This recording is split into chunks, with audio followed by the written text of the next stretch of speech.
Nos trataremos de enfocar netamente en lo técnico, centrándonos en cómo se hacen las cosas, no quién las hace como tal, dejando detrás de la puerta ciertas cuestiones que realmente no me importan y no son de interés para el video. Yo en cuanto a manga vengo más del Yosei y de la Comiket que de la Weekly Shonen Jump o del Shonen, y mi abordaje es un tanto distinto al visto usualmente por mi peculiar incursión al medio.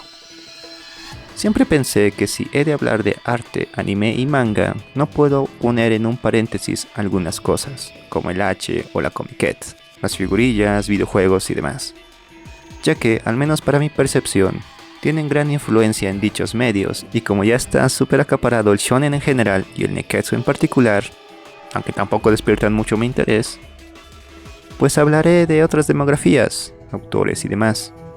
Nishikeiko, Shimakiako, Yumeka muchos seudónimos Sumomo, Takatoni, Takahashi Tsutomu, algunos autores que vienen del tinte rojo como Esuke, Alp, Sajipen, Katsurai Yoshiaki, Great Moushu y algunos de los llamados círculos como el de Hari Pocteto y demás.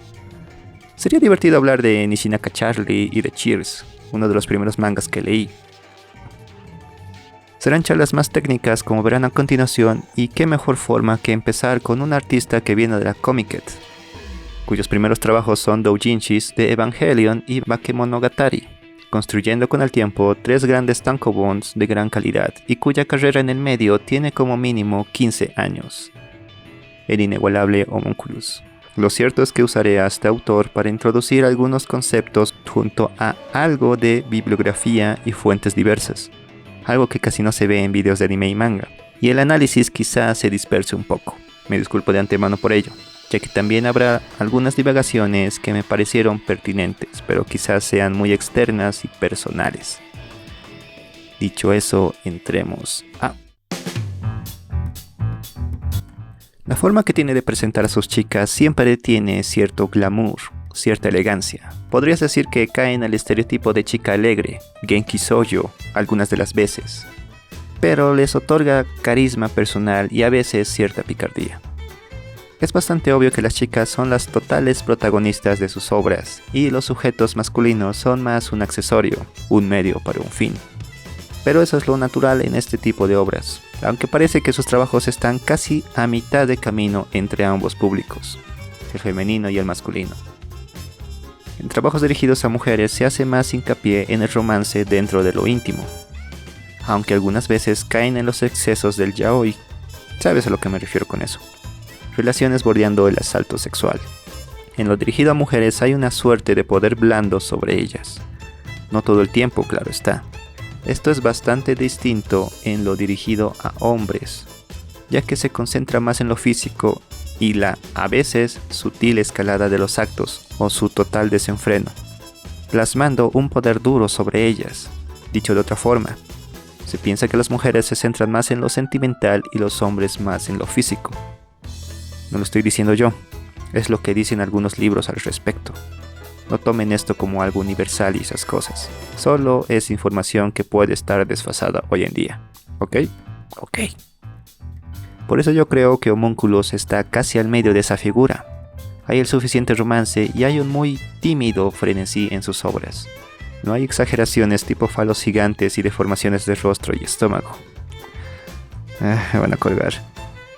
Y no me malentiendan, no estoy a bordo de ese gastado barco cuyo nombre es, mientras más realista el dibujo mejor. No.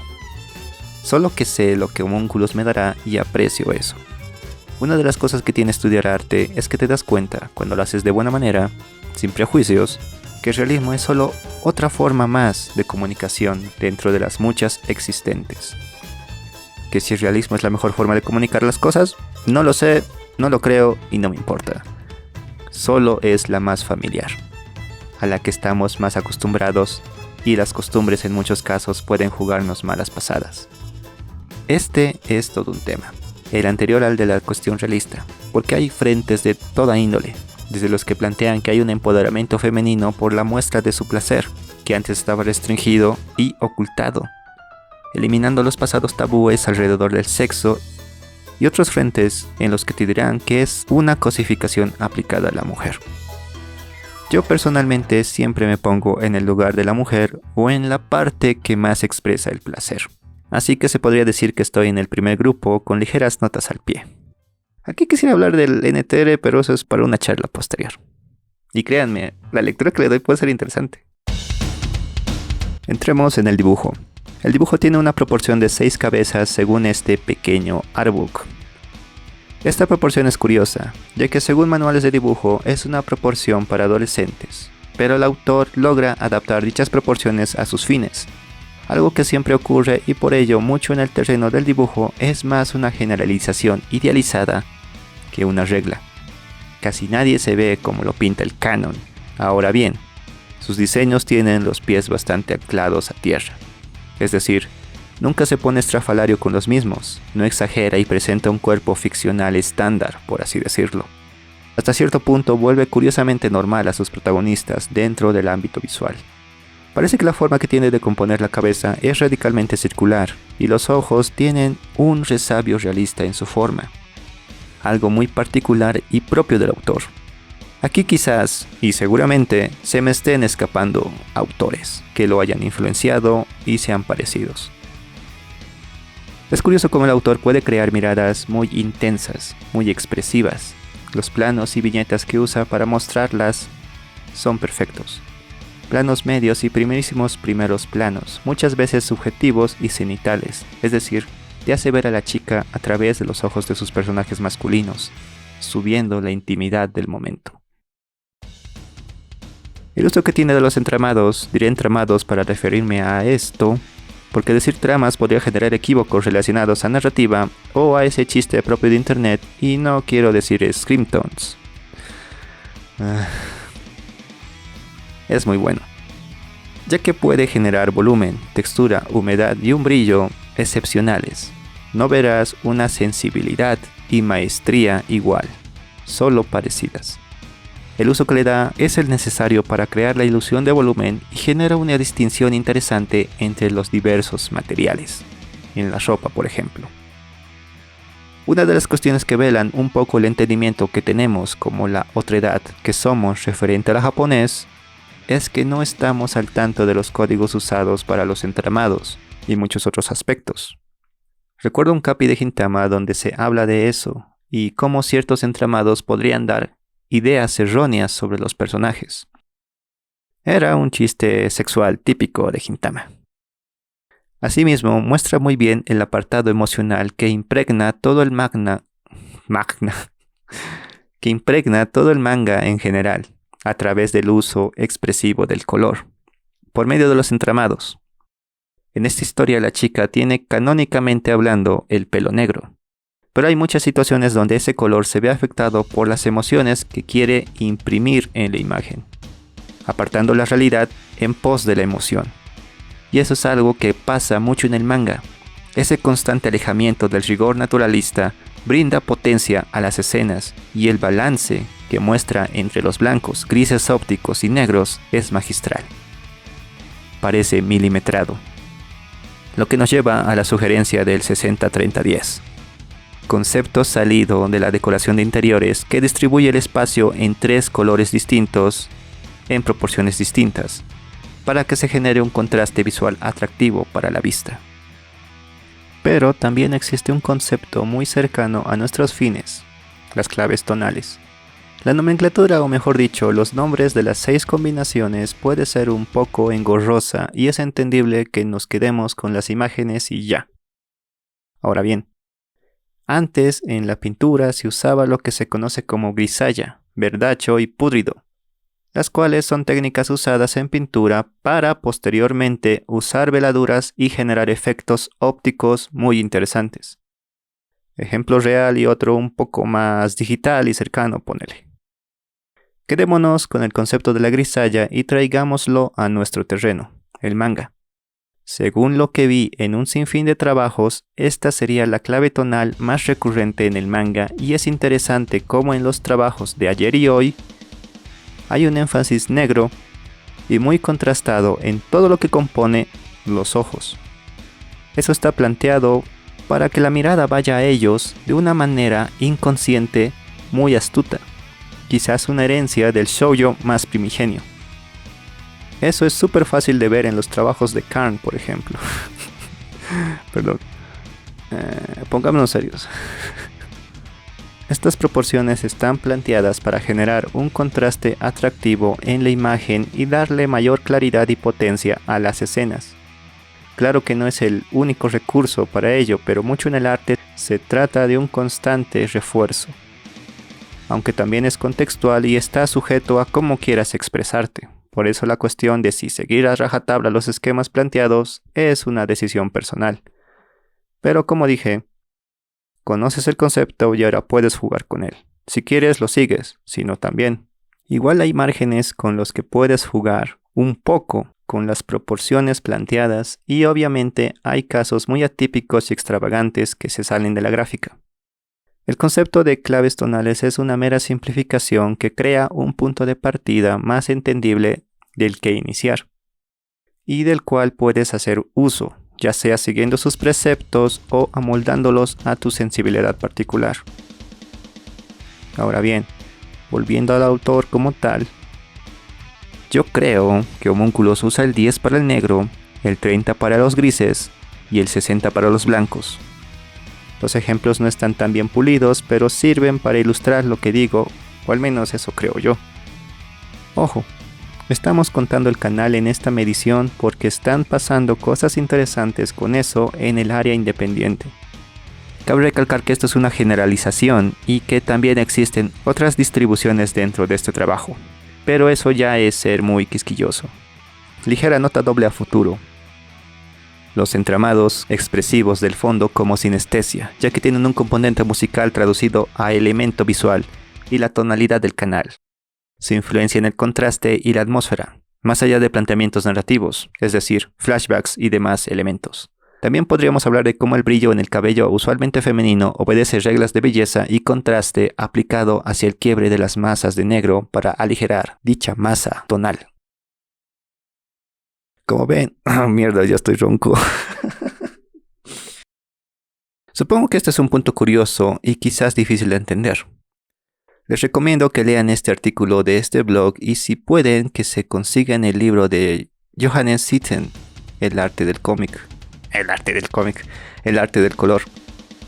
Sé que los blancos, los grises y los negros no son colores en el sentido estricto de la palabra, pero es una licencia e igualmente lo planteo como masas tonales divididas dentro del espacio. Masas que generan un contraste por sus proporciones variables según intenciones del autor.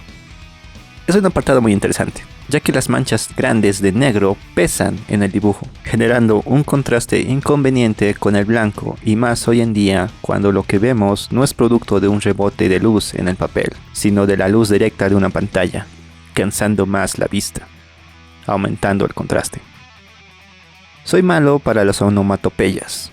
Supongo que será un punto débil que arrastraré bastante. Me excusaré con una de las ideas que propuso Sakamoto Shinichi en su entrevista referente a Innocent. La de que el lector ya tiene integrada la tarjeta de sonido y con eso me lavo las manos temporalmente. Así que pasemos al siguiente punto.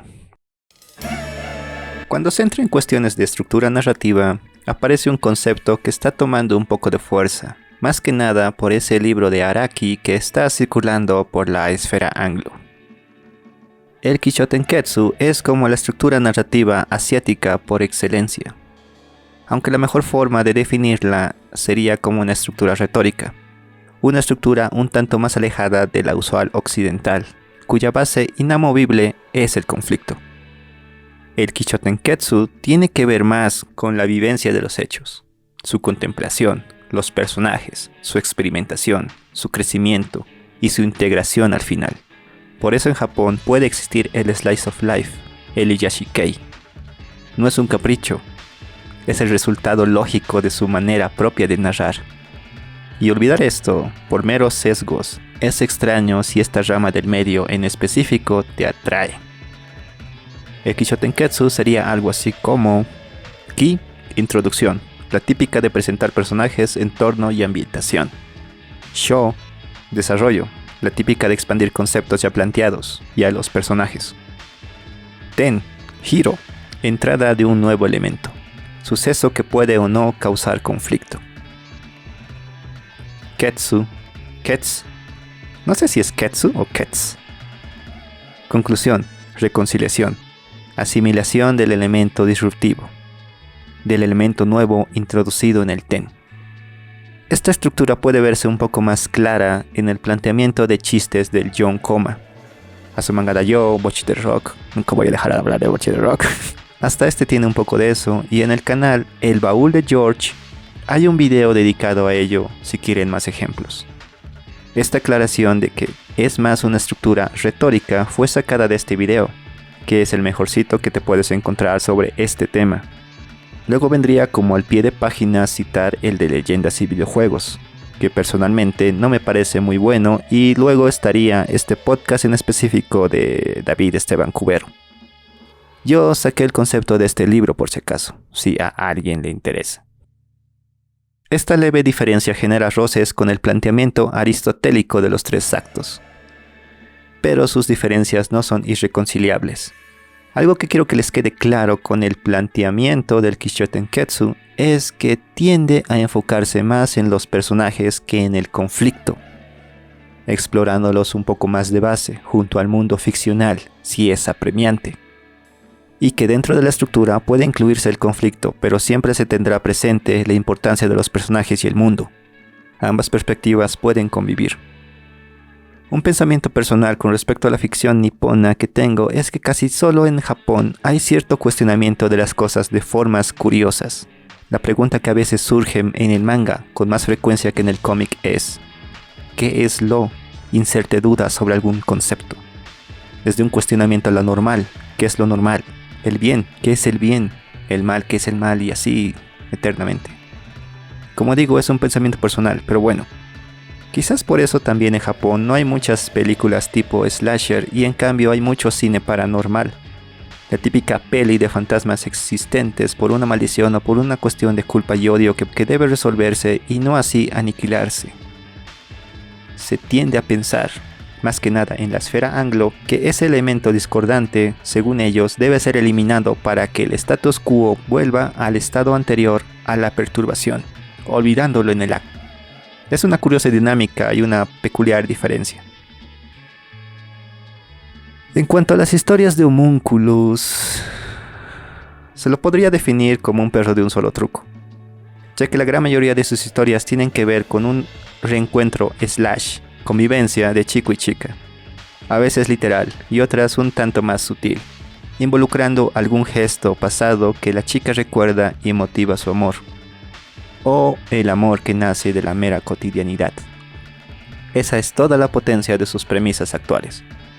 Pero hay una vertiente visual y narrativa, entendiendo narrativa como el cómo se cuenta algo, en este caso a través de dibujo y viñetas, que lo hace muy interesante a nivel técnico. Y eso es el cómo maneja el medio y sus herramientas. Lo interesante de Homunculus es que muestra sin lugar a dudas un recurso muy usado en este tipo de publicaciones, doujins concretamente, y ese recurso es... Este tipo de disposición de la hoja es una suerte de norma en estas publicaciones, pero ¿por qué? Yo creo que esta disposición es producto de tener un gran dibujo por plana, y expandiendo más este concepto, vemos cómo dicha viñeta, panel, es la piedra angular que genera toda la hoja como tal, y eso es interesante, ya que visualmente, dicha viñeta está detrás de la mayoría de paneles, dándole una profundidad curiosa. Una suerte de jerarquía a las viñetas dentro de la hoja. Todas las viñetas parecen orbitar la susodicha, y eso le da una importancia muy fuerte. Además, su tamaño y detalle son muy atrayentes, haciendo que tu mirada las contemple casi de inmediato. Este método es peculiar, ya que en cierto sentido facilita la creación de la plana expandiéndose a un método usado y explicado por Kato Kazue, y el nombre de ese método es, técnicamente hablando, Hakogaki. Este término tiene muchas traducciones y la más cercana a nuestros intereses sería la de notas del autor. En este manual de manga se traduce por bitset, hoja de ritmo en pocas palabras. Pero como choca un poco con la terminología que planteo, sumado a que a veces las traducciones son pésimas, y en este instante me traería problemas para cambiar nombres, lo traduciré a borrador de escenas, que consiste en asignar un suceso, acción, que se quiere elaborar por plana en todas las hojas que compongan el capítulo. Este método puede tener algunas fallas, pero es efectivo en cuanto a lo que quieres contar, y una planificación medianamente buena sobre los sucesos y la limitación de hojas. Es común que este cálculo entre hojas y sucesos se salga de control en la mayoría de autores noveles, ya que a veces quieren contar mucho o bien divagan un poco, a falta de tener un hilo conductor mejor definido. Primero se fija en la cantidad de hojas del capítulo y luego se distribuye la historia en dichas planas. Es el método más habitual, parece ser. Lo mejor sería, creo yo, tener una premisa general de lo que pasa en el capítulo y luego partirlo en las distintas acciones que lo componen para llegar ahí, a la premisa del capítulo como tal, a través de distintos sucesos y diferentes escenarios de ser posible. Como dijimos antes, este método puede tener algunas debilidades, y su mayor falencia es que algunos momentos pueden ser más o menos largos. Es decir, quizás como autor quieras pararte un poco en cierto momento haciendo más viñetas alrededor de ello, ocupando más planas, y habrá otros momentos donde tienes suficiente con plasmar ese suceso en una sola viñeta. Por eso es bueno tener algunos márgenes de error mínimos, donde puedas nadar un poco, ya que como esto está enfocado en un proyecto impreso, no debemos olvidarnos del llamado meguri koma, o sea, el paso de página, que consiste en tener estas páginas desarrollando una situación que se concreta en la siguiente página, justamente al pasar la hoja. Ejemplos hay muchos. Ojo, este desarrollo de 2 páginas también tiene que tener cierto ímpetu, cierta fuerza, por si acaso. En teoría está feo y ese es vamos a decir gabinete, no me acuerdo cómo se llama. En mesa de trabajo para pintar vamos a poner un pinche póster regalado.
Además, esto de forma indirecta podría plantear una revisión del storyboard.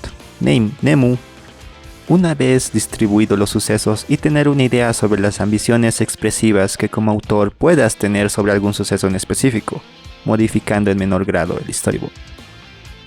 Homunculus es muy capaz de plasmar una pasión que embriaga el ambiente y se va trasladando a través de sus viñetas, generando un movimiento que va aumentando y cuyo remate sabe culminar bien, usualmente con una única viñeta gigante y muy pequeños paneles, siguiendo el ritmo del Megurikoma. Yo le digo el ritmo de 2 planas, una viñeta, el ritmo 2-1 para abreviar. E integrando el Kichotenketsu muy claramente, a veces de forma cómica y otras más romántica al final de sus historias. Este autor tiene buenos ejemplos del Megurikoma de los cuales se puede aprender mucho y una alteración en el ritmo de página. No está siempre obedeciendo esa guía, interrumpiéndolo a conveniencia según el momento que quiera plasmar.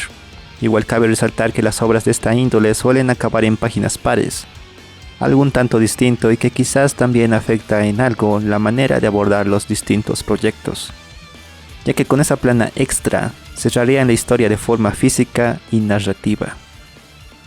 Ahora bien, tenemos que hablar sobre...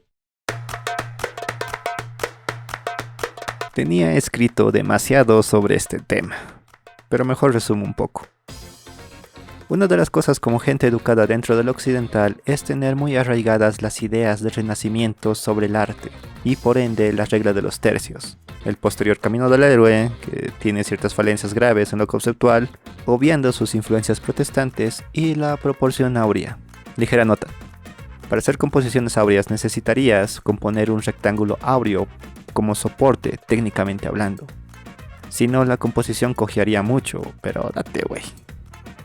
Volviendo, no sé cómo componen los japoneses como tal, pero hay una composición que es citada por muchos cineastas y también cinéfilos con respecto a sus disposiciones, y esa es la simetría dinámica.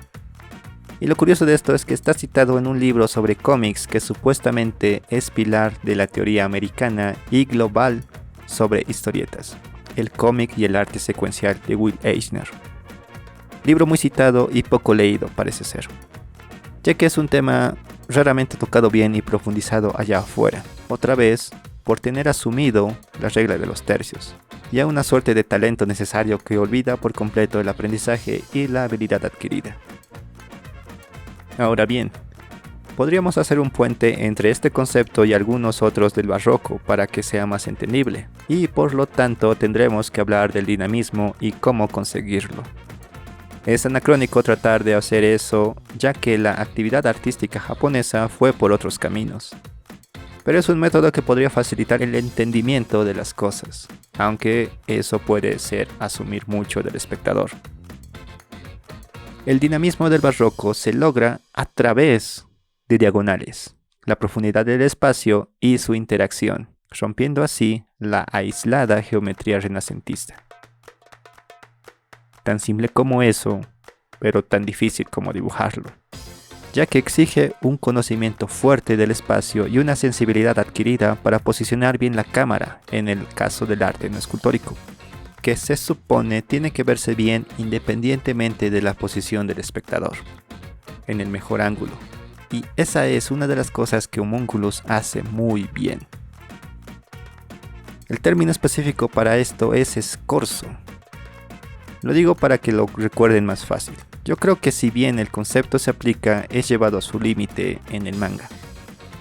La geometría renacentista partía generalmente de un punto de fuga, y la que podemos apreciar aquí y en otras historietas, mangas específicamente, usan 2, 3 puntos de fuga y se bloquean. Al ver cómo están compuestas algunas de sus viñetas, notamos fácilmente que cuando toca Mambo, Mambo dice, hay mucho dinamismo. Las figuras recrean y logran salir del espacio que las contiene, acercándose a ti, ganando una presencia tan tangible que te incita a querer ver más. Y esa es una cualidad muy buena, y más aún en este tipo de trabajos. Recordemos que es un autor muy vainilla, y eso le puede jugar en contra, ya que no hay una escalada en las historias que dibuja. No hay una suma de actos cada vez más depravados, sus maneras se mantienen cómodamente en esa intimidad que crea, en esa suerte de primer contacto entre ambos cuerpos. Está plasmando un amor palpable, y creo que eso se logra por las expresiones que puede hacer. Nunca exagera, pero jamás decepciona. Expliquemos más este apartado. Al apoyarse en la perspectiva y en la angulación, quisiera decir que también en la simetría dinámica, pero dejemos ese tema congelado, genera un volumen curioso. El sombreado de sus figuras es el mínimo necesario para crear la ilusión de volumen. Se sustenta en un degradé un tanto sutil apoyado por cuestiones de movimiento y sombra. Sobre la angulación, es una cuestión divertida. Ejemplo fácil. En estas figurillas, seguramente chinas, cosas del cuarto mundo, no lo entenderían. Podemos ver cómo las masas cambian en la foto normal y en otra más angulada. La típica toma contrapicada para hacer ver más gruesas las piernas y más grande el trasero. Esto es un efecto óptico. Este recurso, el de la perspectiva y la angulación, es notoria por su falta de implementación en muchos mangas de gente novata. Yo igual estoy ahí por si acaso. No he vuelto a hacer manga hace ya mucho tiempo. Malditas manos. Muchas de las veces, Homunculus usa estos trucos a los hobbits para que creas que las cosas son más grandes de lo que realmente son. Pero por la naturaleza del material es imposible. Él usa tanto angulaciones picadas como contrapicadas y sus cuerpos siempre están en una posición que proclama volumen. Ejemplo con un trozo de madera. Más fácil no puede ser. ¿Quieren que sus mangas se vean más interesantes? Usen angulaciones y lenguaje cinematográfico. Que el manga es cinematográfico desde Tezuka y el dinamismo ya explicado. Es difícil, pero mejorará visualmente sus obras y ayudará a que lo que quieran comunicar esté en condiciones para hacerlo. Yo aquí no me meto tanto en cuestiones narrativas ligadas a su historia o lo que quieran contar. Me centro más en la forma y en lo técnico detrás de ello. Hay éxitos en ventas allá afuera que siento no comunican nada y triunfan viéndose bien. Yo quiero ayudarles a que se vea bien y en condiciones. Cada uno va a contar la ficción que quiera contar.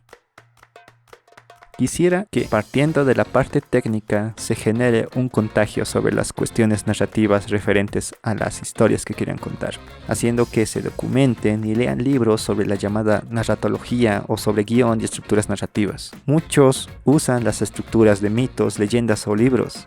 Esta es la llamada falsilla, para que así lo que cuenten sea más sólido y más gratificante para sus lectores.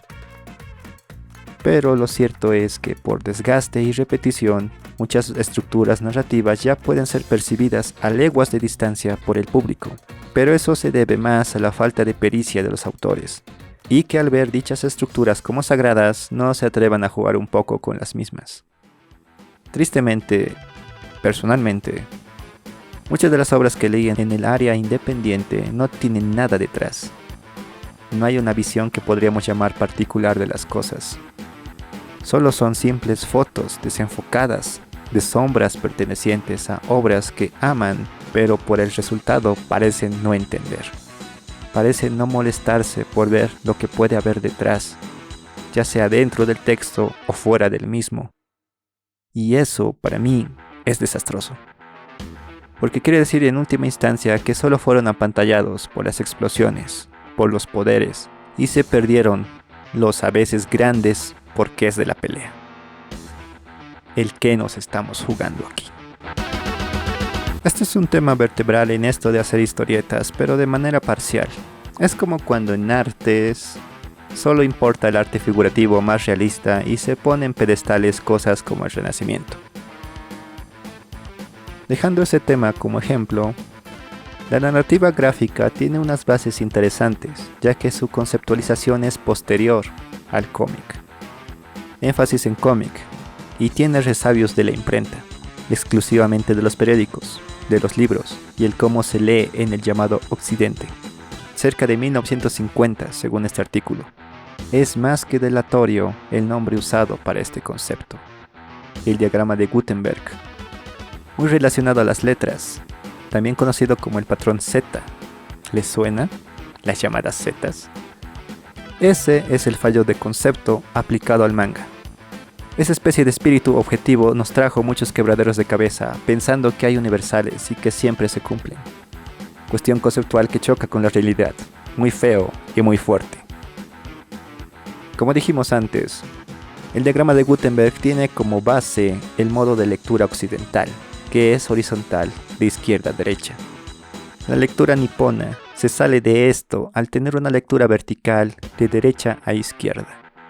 Por suerte pude encontrar esta disposición en una publicación de Clip Studio en inglés. Disposición que ya sabía que existía, porque me tomo muy en serio el manga, y me di cuenta de ello a través de ver su lenguaje y analizar distintas obras con un escrutinio casi demencial. Estoy exagerando en esto un poco. Solo tuve que leer algún shoujo, yosei o semi-independiente para darme cuenta que las cosas tienen más rutas que las acostumbradas, que también tienen esos desvíos ocasionales. Claramente este no es el único camino de lectura que tiene Japón. En sus tierras pueden coexistir ambos modos de lectura, el horizontal y el vertical. Esto es visible en sus revistas y en sus libros.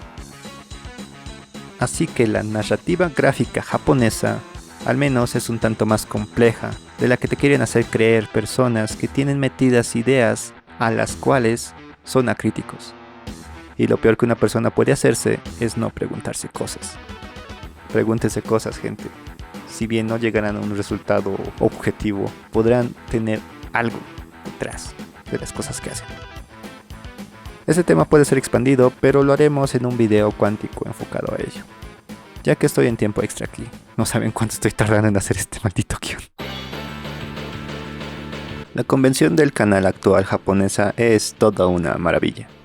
Y yo al menos pude rastrear su empleo y difusión desde 1975. Hay trabajos más antiguos con la convención actual, pero tengo dudas si se debe a reediciones, como en Astro Boy, por ejemplo. Ahí hay todo un tema. Pero según este artículo posterior a mis estudios, se estima que la convención actual sobre el canal entró en funciones acabando los 60s. No se dicen trabajos en concreto, pero también se plantea la existencia de la lectura vertical de las viñetas, que según yo existe y está allá afuera.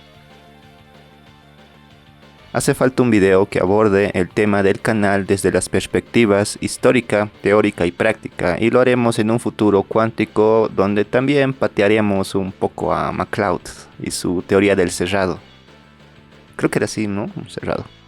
Vamos a destrozar a ese pequeño hombrecillo con Facts and Logic. Esto es un mal chiste, pero sí lo vamos a patear. Seguiremos el orden de lectura como si fuera un manga impreso, que así se entienden mejor las cosas. La plana izquierda es muy interesante a muchos niveles, ya que a pesar de mantener estas tomas estáticas, crea un ambiente que se va intensificando gracias al fondo abstracto cada vez más fuerte, hecho remarcado por esos pequeños paneles que muy astutamente unen todo el grupo. Esta unión acelera el tiempo obviando el canal, al ser viñetas yuxtapuestas. Ahora, esos cortes perpendiculares usualmente son usados como un contraplano. Es fácil verlo en One Piece, por ejemplo, cuando todos se sorprenden. En este caso, para un aproximamiento. Es decir, un acercamiento que existe para enfatizar la intensidad de los besos. Y como dije, al tener el ritmo del Meguri Koma y el armado de 2,5, al pasar de hoja tenemos lo siguiente. Esta plana tiene mucho que ofrecer. La plana de la izquierda diría chao porque desde ahí la autocensura no permitirá ver nada y mejor me quedo con lo que puedo mostrar de forma más tranquila. Espero, supongo. Primeramente tus ojos van a la más grande viñeta existente. Al menos ese fue mi caso y eso es lo interesante. Si seguimos las dinámicas del canal hasta sus últimas consecuencias, tenemos un planteamiento que podría ser cíclico. La primera viñeta tiene el canal usado para separar los grupos de viñetas, lo cual en teoría convertiría a esta viñeta la segunda según lectura. Y aquí viene lo interesante. Esta viñeta por sus características nos lleva a ese par de viñetas en la esquina para luego volver en sí misma, un total de 3 veces, ya que el espaciado del canal indicaría eso. Este análisis es muy radical. Recuerden, estamos llevando la lectura del canal a sus últimas consecuencias, y por obvias razones a mucha gente le parecerá ilógico. Pero eso es lo interesante del análisis. Las diferentes rutas según método que se hagan. La lectura de la plana más normalita, sería la típica de ver la plana, separarla en bloques horizontales y ya. Una lectura que comienza a tener ligeros roces con las setas de la narrativa gráfica occidental. Pero también hay otra forma un tanto más afín al autor, más acertada, creo yo, y esa es leer el canal como un gran indicativo de tiempo, más que uno de orden. Usualmente se ve al canal más como una separación de bloques que un planteamiento de tiempo por muchos factores, temporales, costumbres, software y demás. Pero no explicaremos eso aquí, siendo el primero menos usado de forma extensa que el segundo. Abordemos eso.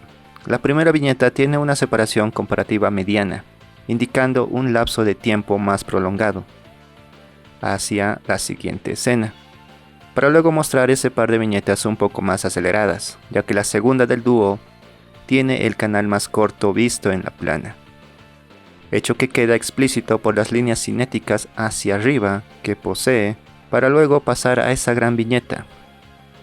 Yo le digo viñeta raíz. Es una categoría que le doy al uso y no al tipo, porque según mi nomenclatura, esa sería una viñeta salida, al rebasar parcialmente su propia viñeta. Para que quede claro, estos son los tipos de viñeta que identifiqué y sus nombres. Ahora, esta gran viñeta atrae mucho por su detalle y en definitiva por esa mirada. Lo curioso de este panel es que es una viñeta con un plano medio subjetivo, es decir, esto es lo que está viendo el chico y hay una prolongación de ese momento visible por el canal. Es el más grande dentro de la plana, técnicamente. Estas separaciones tienen un tamaño casi idéntico, lo digo porque la última es un poquitito más grande, la medí con mis manitas. Eso es lo bueno de imprimir doujins, que nadie le licenciará al español. Esa dilatación del tiempo entre la viñeta raíz y las demás viñetas está bien construida. Esto puede tener muchas causas, como ser un proceso inconsciente del autor. Este proyecto es de su último tank, por lo cual su maestría es manifiesta. También puede ser simplemente una coincidencia peculiar, una suerte de accidente feliz.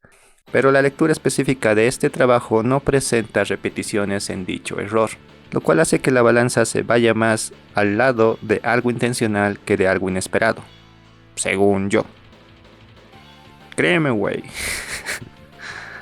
La contemplación que tiene ese plano detalle también es un tanto larga, no tanto como la anterior separación, repitiéndose en la siguiente y así hasta el plano detalle del reloj, cuyo canal es un poquito más grande pero sin llegar al de la viñeta gigante. Ese par de viñetas, las del reloj, son jocosas, porque el canal que está en medio de ellas es igual de grueso que el de arriba. Hubiera sido más divertido que algo así pasara, pero igual se entiende el paso del tiempo. Besarse como por 20 minutos me parece jodido, ya que el tiempo se dilata durante ese acto, pero bueno. Casi una hoja de puro texto hablando solo de una plana de un mangachi. Es divertido y desafiante tomarse muy en serio el manga independientemente de su procedencia, ya que tiene sus propias herramientas desarrolladas para plasmar las intenciones y ambiciones de sus autores. Homunculus tiene una percepción interesante sobre el canal. Hay un autor un tanto popular que también parece tener una percepción similar, Fujimoto Tatsuki. Es curioso. Lo cito a él porque es el que más rápido entenderán. Solo vean la separación que existe entre los diferentes bloques de viñetas que hace y verán algo muy parecido a lo que hace Homunculus. En verdad, ese manejo del canal implica una nueva comprensión sobre la convención del canal. Es curioso cómo el manga como tal se está moviendo a otros cuadrantes. Otro ejemplo. Muchos mangas en la actualidad están dejando atrás los entramados porque, seamos francos, son difíciles de emplear. Aunque me gusta el acabado que tienen. Y están haciendo movidas muy interesantes con sus planteamientos tonales. Igualmente se están alejando del trazo más lineal, también conocido como académico, y están empleando un trazo más gestual, también llamado pictórico. Esto sucedió antes de Fujimoto, por si acaso. El llamado trazo sucio, más visible en la rama independiente, se acuñó por los 60 en Estados Unidos más o menos, creo. En este libro dan una fecha precisa, según recuerdo. Es curioso cómo Fujimoto usa 3 tiempos para sus canales. Como les digo, simplemente tienen que ver su trabajo. Ahí hay mucho de lo que estoy diciendo.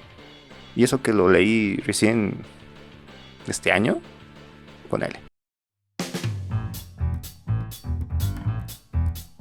Enfocándonos inicialmente en sus doujinshis, podemos ver cierta experimentación en el uso de entramados, el cual en retrospectiva es un tanto torpe y un poco más oscuro del que usará posteriormente.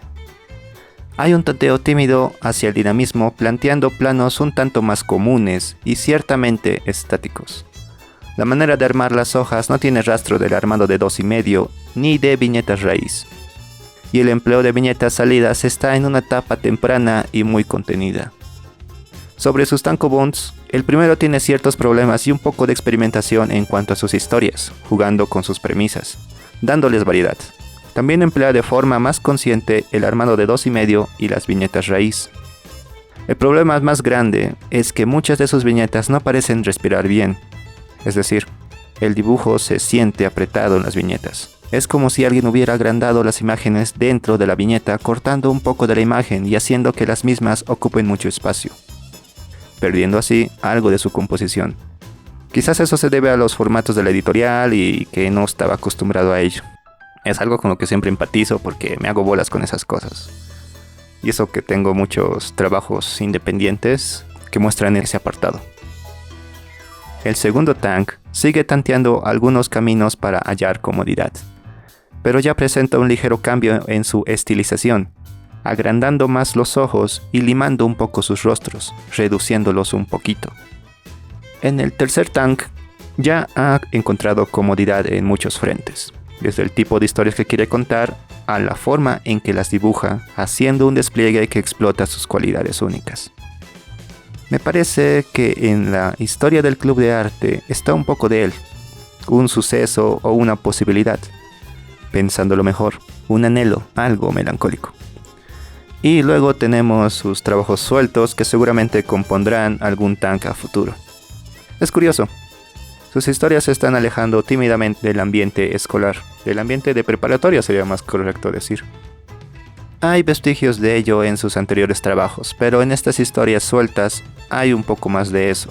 Quizás sea por la edad. A veces influye en lo que cuentas. Y los escenarios, los llamados ambientes. Su último one shot me parece menos interesante en muchos frentes. Trata de desarrollar un romance de una manera endeble, reduciendo el apartado habitacional, o al menos así se percibe. Pero supongo que el Panchir está bueno y sí lo está, yo qué sé.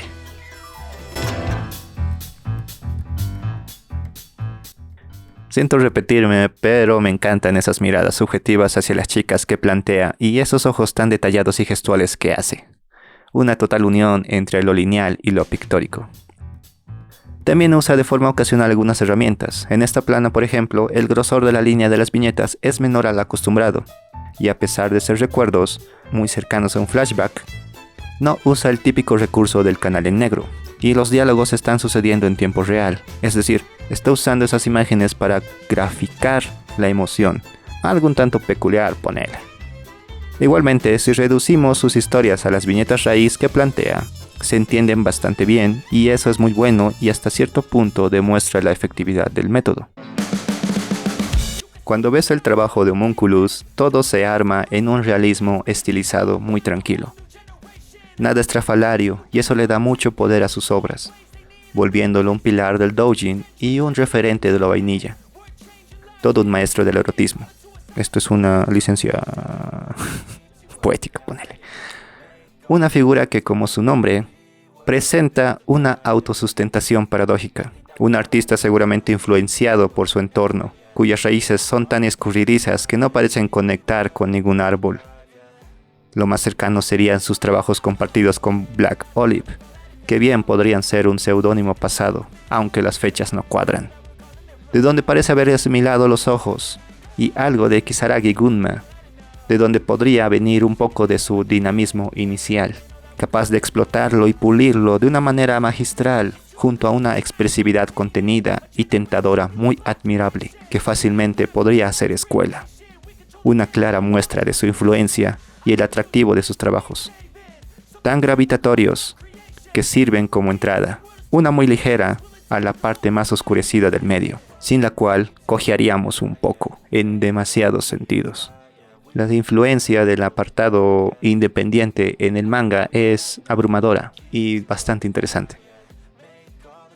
Este es un canal raro, yo soy Caja, esparciendo un poco de mi realismo pesimista. Y recuerden, el H siempre estuvo, está y estará presente en el medio, bajo unos cuantos velos que lo alivianan, pero que delatan su presencia. Siento que se me está olvidando decir algunas cosas, pero bueno, ya he dicho demasiado y no quiero que se vuelva más largo el video. Se cuidan, gente.